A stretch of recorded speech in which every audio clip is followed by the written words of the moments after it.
to seeing once mag-roll na kayo and once mag-figure na to sa Signal Play and Liga 1 from the fans, of course?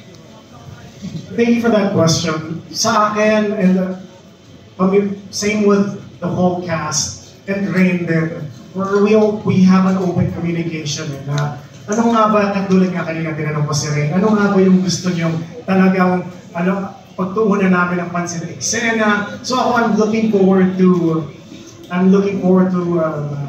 una sa lahat, magsimula na yung shoot ng Project Loki because we're more than ready. I feel na ready na mag-principal photography for this. The fans are also waiting I've been reading yung mga reactions online.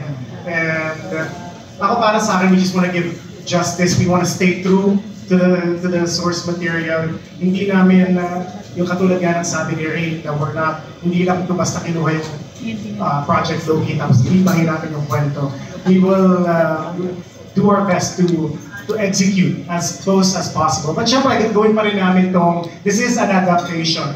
So makikita nyo in the flesh yung mga paborito niyong characters. But they're very excited. Sobrang nilang eager and sobrang nilang, they're all passionate. Tingnan nyo sila.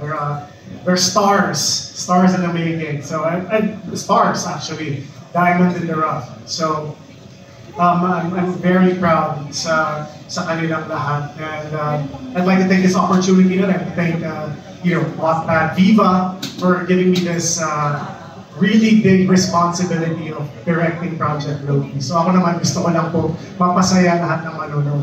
So thank you for that question.